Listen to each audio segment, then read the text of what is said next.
Hi, everybody. Welcome to the networking breakfast virtually, I guess, right? We should all be used to it by now, right? I'm Crystal Williams with Lemon Seed Marketing and McWilliams & Son Heating and Air Conditioning, based right here in Lufkin. I'm so excited for the opportunity to speak to you guys about what a great year 2021 is going to be, right? One of the things that we all as small business owners and just important people that work with small businesses and seeing growth and things like that is what in the world is going to come to us in 2021, right? What was going on in 2020, nobody could have prepared for, but we are going to talk today about some small business trends for 2021 that maybe we should just be aware of and just be ready and prepared for if they're applicable to your business. So I'm really excited. I have 8 things that I think all businesses should be ready for as we go into 2021. So let's jump right in. So first of all, a lot of us live this life already. So shout out to the service industry. A lot of us are always worried, like, how can we get more reviews? Because reviews have become the new, like, old school. I'm going to date myself a little bit. Like, does everybody remember, like, in junior high, a slam book where people would pass around these terrible books and write terrible things about people, right? So guess what happened? All those people grew up and created Facebook reviews and Google reviews, right? They can be like keyboard ninjas and warriors, all blasting people on Facebook and on Google My Business and things like that. But it also gave an opportunity for people to brag on what you're doing. Well, guess what, guys? That's not going away. Review generation and the focus on reviews, really building up your company and being a voice for who you are. Unfortunately and fortunately, because we're going to focus on the positive, it's an opportunity for your existing customers, people that really have built up loyalty with your brand and your company, or who are just now experiencing your company, to leave a review and tell all these potential customers all about your company, your brand, your restaurant, your firm, what your boutique, whatever you've got going on, right? The focus has always been on reviews, but for this year, I really think that reviews are going to take on more and more and more of an importance.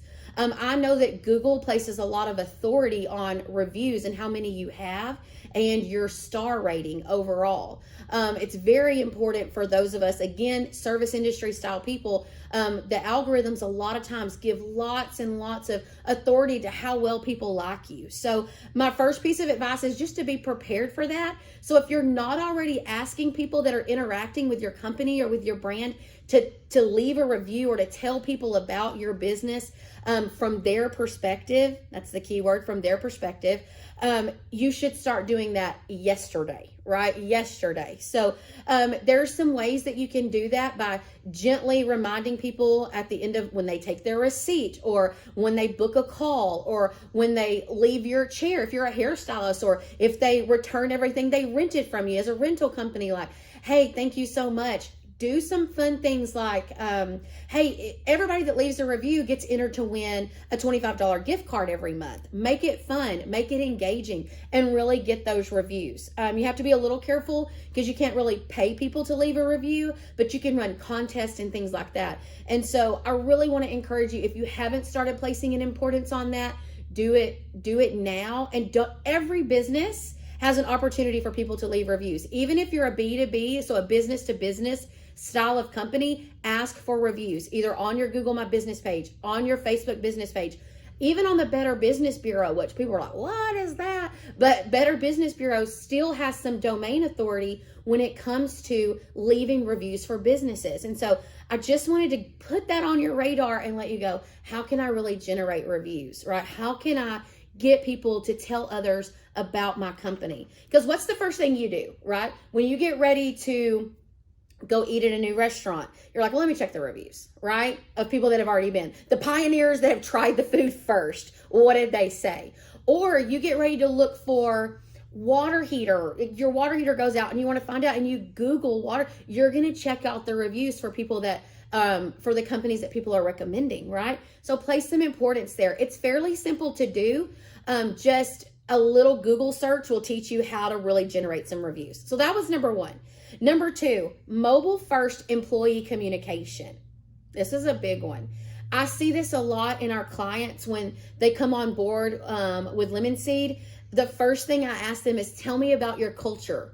Tell me about the employees that you work with. Like, how many people are showing up to work and think, I'm glad I'm here to work today? Or how many people are, I wish I didn't work here anymore, right? So we run into these culture issues all the time. Now, good employees and bad employees are a dime a dozen, right? We all know that. I'm not saying that everybody doesn't get a bad apple, but as leaders in our company, it's our responsibility to guide and set our team up for success, right?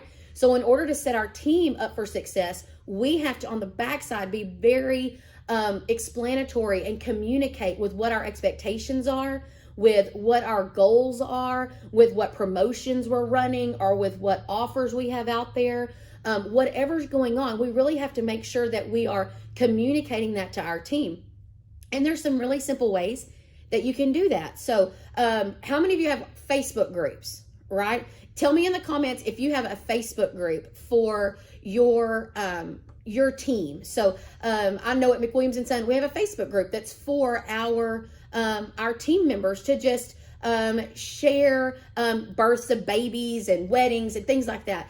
It is easy to get on there and send out a simple, hey guys, we're supposed to have bad weather in the morning. Make sure you're checking in with your supervisor to see if you need to drive on icy roads, right? So it's not anything huge. It's just making it to where your team has access to some sort of communication at their fingertips and on their mobile device, right? So there's that, there's Facebook apps, there's all kinds of chat, Slack, and different types of apps that you really can use to communicate with your team on all levels, from congratulations and shouting out to employees doing great jobs to emergencies where you're closing early or opening late, all kinds of things. But one of the biggest things is now, guys, you have to really work hard to keep your culture and your employees engaged and involved in your company. If you are running a dictatorship to where everybody's scared of the day you walk in the room, or they feel like they're not a part of your company, they haven't bought in yet, your turnover rate and all of those things really skyrocket. And sometimes it takes a lot of planning on the backside of, okay, have I told my team? I'm going to run a special, or I'm going to be closed tomorrow, or I'm going to do this Facebook contest, right? Facebook, all these things are great things, but you never tell your team. So then they're caught off guard, like, oh, I saw where, y'all were doing a sale. Oh, are we? That's good to know. I'm glad you told me, because my boss sure didn't, right? But making it to where it's easily accessible to the employee is really going to be the key, and just having some communication pieces, an app maybe for your employees, all kinds of cool stuff. Just create something that's a consistent form of communication. So that was number 2, employee communication at their fingertips. Number 3, employee happiness matters. There's a reason that this is on my list twice.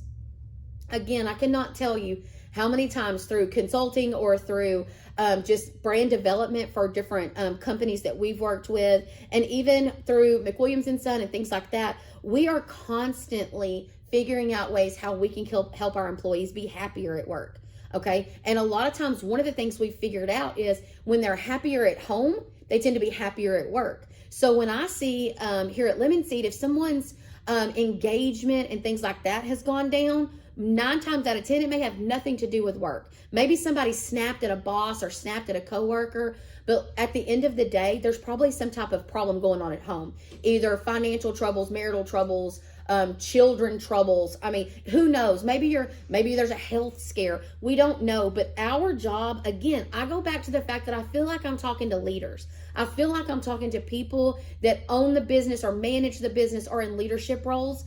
And it is really important that you figure out how to please your employees in a sense of, it's not all about money, which that's another step down, but it's more about just making them enjoy working with you.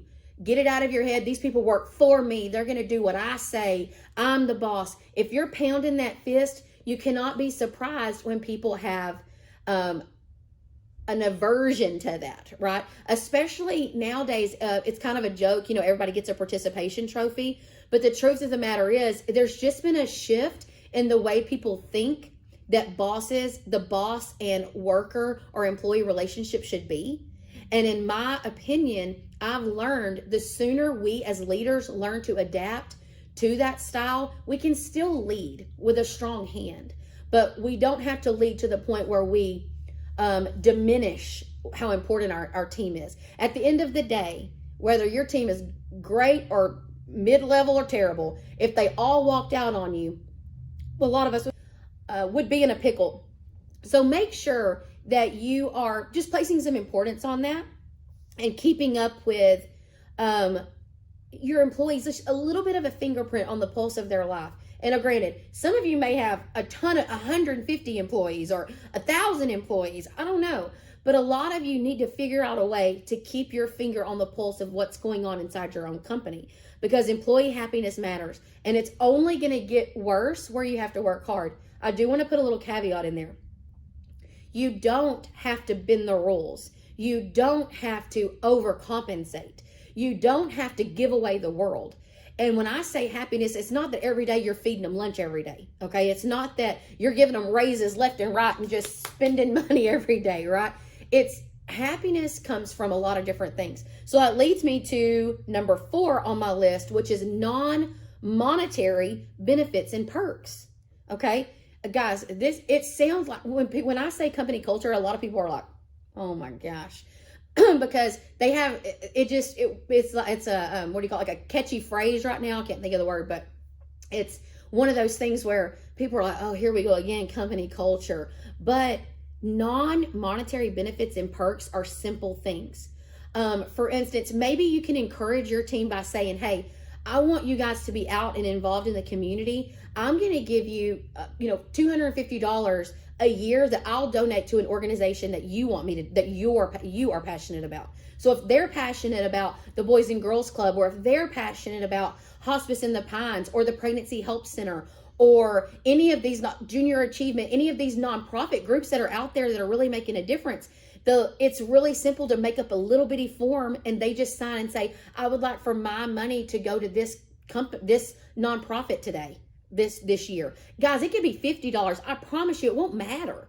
They just want to know they're going to feel like because they cared about it, you cared about it. And you can even put some little caveats in there, but don't overcomplicate it. But that's a simple thing you can do. Once a quarter, could you feed everybody lunch? Absolutely. Could you have an employee of the month? Absolutely. But what's important is that you don't fluff this off to a shift manager or a so-and-so manager. Like, you as an owner and as a leader, you acknowledge some of these things. You go around shaking hands. You send birthday cards, whatever it is. And a lot of you are sitting there like rolling your eyes like, I know she's not asking me to send a birthday card. It's the fact that you as the boss or as the leader took time out of your day to send them a message, a personalized, pick up a pen, handwritten message that says, happy birthday, Crystal. Thanks so much for all you do for Lemon Seed. We're so lucky to have you a part of our team. Love, Emily, whatever that works, however that works. But at the end of the day, not everybody's looking for money. Now, don't get me wrong. That'll win everybody over. We all know that, right? That gets on all of our nerves of everybody, worried about money. But at the end of the day, we're really talking about little things that you can do to have perks. And there's a reason that it's a small business trend, because regular people in the world are hungry. They're hungry for acceptance and for love and engagement. And it sounds super corny when you hear it said out loud, but at the end of the day, people want to work where they feel wanted and appreciated. And it doesn't even take that much, okay? It just takes a little bit of effort, okay? A little bit of effort. So the next thing is, I thought this one was kind of unique. AI is not taking over, okay? Meaning artificial intelligence is not taking over. But a lot of us have gone to a lot of artificial intelligence things that have stepped in, like automated response through chat messaging on our websites, or all types of paid ad automation where you're sending out text. Like, how many of you have ever visited an event and then you get a text and you respond and it's responding back to you and you think it's a real person? Yeah, that's artificial intelligence, right? So those things are coming on strong. Well, for a long time, they've been telling advertisers like, AI is where it's at. AI is where it's at. You need to make sure you have all these things in place for artificial intelligence. When really everything that I'm reading is artificial intelligence is going to be viewed as a complement to your service, not a replacement to your human touch, right? So don't automate everything. I'm going to tell you one thing with heating and air conditioning companies across the United States. One of the things that I've noticed is if they have a recording that answers their phones, their hang up rate from calls skyrockets. It skyrockets. And I didn't really figure that out until I was going through some people's call logs. And I was like, man, they're getting all this traction off of these ads that they're paying money to have. And the call's going through. And as soon as the phone picks up, the consumer, the potential new client, is hanging up. And I'm like, it's costing my clients $50 every time that call comes through, or $25. And in some of my really popular markets, $200 every time that phone rings. And they're hanging up because somebody wants to put a recording that says, thank you for calling XYZ Heating and Air Conditioning. Press 1. They hang up. You know why? Because they don't want to talk to a machine. They want Sally or Susie or Jeremy or whomever to say, thank you for calling XYZ. This is Crystal. How can I help you? Right? That's what they want. So we have to be careful to really mix a mixture of AI. And when I use that, I'm talking about any type of non-verbal human to human interaction. It has shown over and over and over again that you get much better results and conversion of leads coming into your business when there is a human to human interaction. So can you imagine if someone checked out at your register, if you have a boutique and no one worked it, and they checked out with the shirt, they walked in, found a shirt, checked out with it, and walked out? What happens? There's no one there with the engagement to say, oh my gosh, that color's great. Did you try these earrings? Did you know we have these shoes? Did you know we have this? There's nobody there to do that, right? So automation could pop it up, right, on the receipt. Like, I see that you bought the red sweater. Did you know we have red earrings? But as we're irritated a lot of times by that, so we just click through it. Just give me my receipt, right? So there's a huge difference in what automation can bring and what human interaction can bring. So I want you to start thinking of AI or artificial intelligence as a complement to your business, not a replacement for a team member. It shouldn't replace a team member. If anything, you need a team member monitoring the artificial intelligence side of chat functions and messengers and all that good stuff. So just be careful there. The next one, stories are more important than a news feed. So some of this is like, so we do marketing all day long here. And so we do a lot of social media marketing, and we'll look up, and sometimes we'll get heavy with a graphic or something like that. And we have to reboot and say, people don't want to necessarily see a graphic. They want to hear a story, right? So if you want to be my financial advisor, tell me why you do it.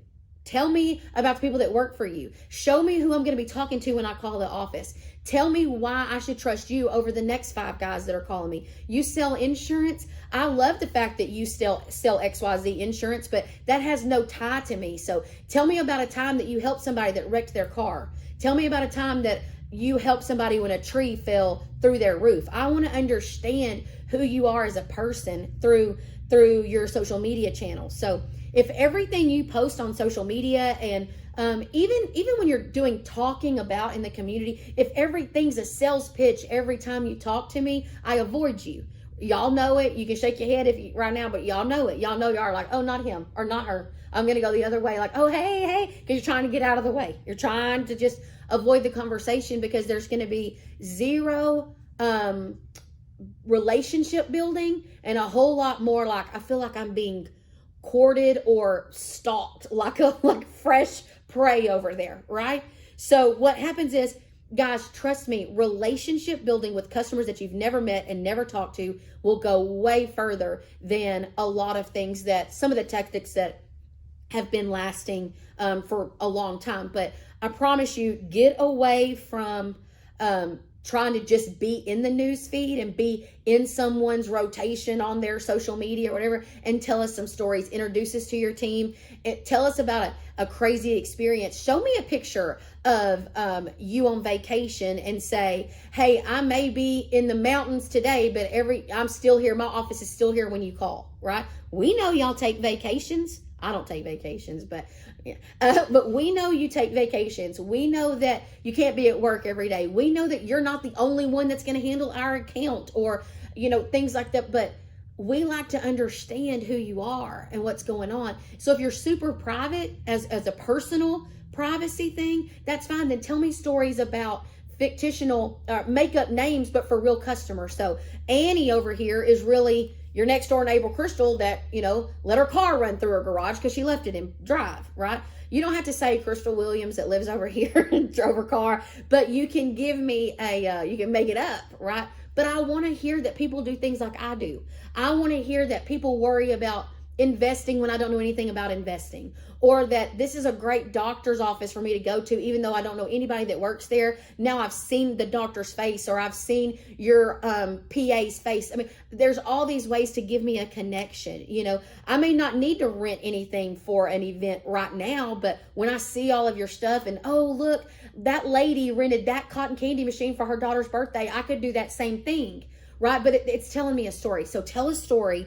Get out of being so salesy. And then customer service should have a personal touch. So the other day, shall remain unnamed, went to a boutique, bought some stuff that was obviously not my size, right? But when I went up there, I said, hey, I was buying one for a friend. So I said, do you guys have any more of this? And she goes, no, ma'am. Before I even got out what I exactly needed, everything we have is out, right? So the first thing I was like, okay, listen, because it was at the end of the day, my kids were in the car, right? And my husband was at home, ready for me to get home. I was trying to buy something. I wanted to support local, but that's what happened to me. Well, again, was she maybe having a bad day? Absolutely. Was I having a frustrated day? Absolutely. But guess what impression I left with? Customer service is by far nothing new. But at the end of the day, if she would have said, I'm so sorry. Everything we have is normally out. I don't mind checking, but I'm pretty sure. Is there something else I can help you find, and what size is it?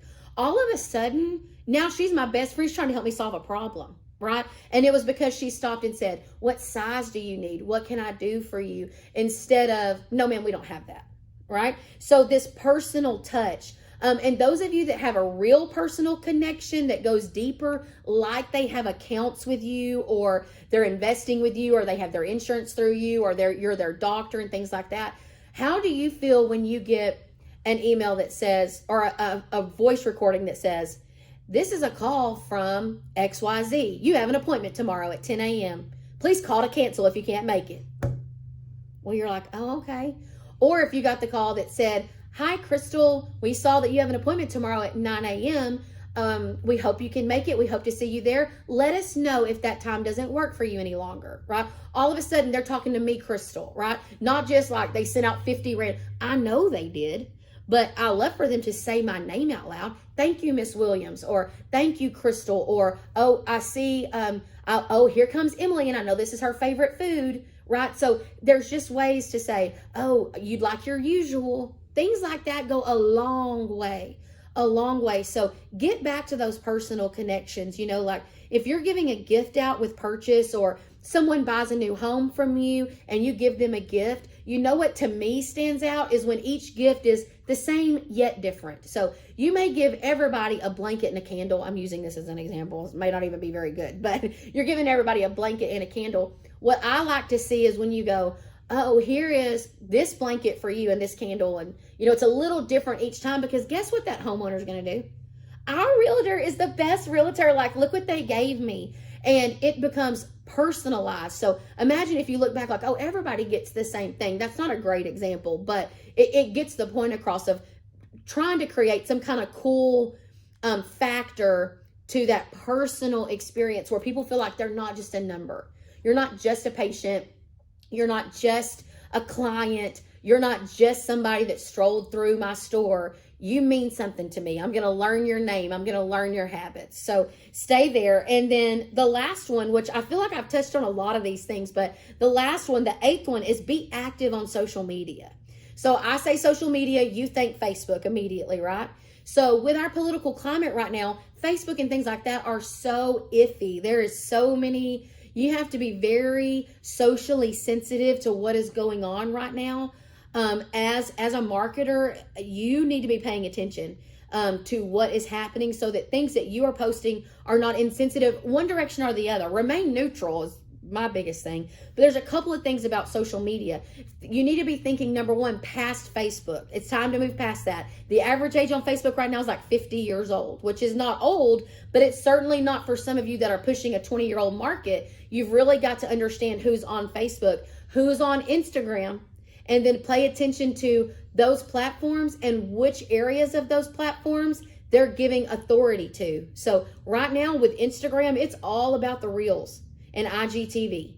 So if you're not on those two platforms and your target market for your business is younger than 45, then you're missing out on showing up in more feeds on Instagram and more, just getting more appearances and more touches, because literally Instagram has said, if you're not doing Reels, we're pushing you down the list. But you got to stay up on those things. So get off, don't just do Facebook. Play to that market, speak to that market. When you go to Instagram, figure out how to get on Reels. It's TikTok for Instagram, right? And then IGTV is YouTube for Instagram. So get on there, do what you need to do if that's your target market. And if it's going to be approaching your target market, then start talking to them. But there's all kinds of things. Snapchat, LinkedIn, YouTube, Pinterest, Google My Business. I mean, the list just goes on and on. And so if you're really trying to grow your business organically without investing true advertising dollars, and you're not making the most of all of those free social media platforms, you're missing the boat. It's an easy place to jump on and jump in there. So I could go on and on and on about social media. Okay, like we have a whole flipping department with social media. So social media, people get tired of it. It's a buzzword. That's the word I was looking for earlier, buzzword. It's a buzzword right now. Like, oh, I'm doing everything social and I'm on Instagram. Okay, great. But the problem is, as businesses, it's got to have an ROI, right? We got to have some type of return on investment. Invest the time to create plans for your social media platforms. I promise you, if you will dedicate and schedule a time to get them all done, it is much better than, I'll figure it out. Every day I'm going to think of this magical post and post it. Guess what happens, friends? Life. People call in, kids get sick, things happen, run out of gas. We've all kinds of things to throw your day off, right? So these are 8 trends that, and I'm going to jump on them real fast, but focus on your reviews. Number 2, your employee communication. Make sure that it's tangible communication for them. It's in their hand. They don't have to go look for it, okay? Employee happiness matters. Figure out a plan for it. Don't overthink it. Just do little things here and there, and it really will make a difference. Think about things that are non-monetary, that would be benefits and perks that you could afford to do for your size of business, okay? AI is not taking over. Learn to let it complement your business, not dominate your business. Get into telling us about who you are. Stories, not necessarily sales pitchy. Tell us who you are. Customer service needs a personal touch. Stop treating everybody like a cattle drive and start learning about your consumers and learning who's coming in and who's utilizing your services. And then number 8, be active on social media. All platforms, not just Facebook, right? So again, thank you guys so much. I wish you all the very best of luck in 2021. It's going to be a great year. Focus on the positives, and I hope you really have a great year growing your business. Bye.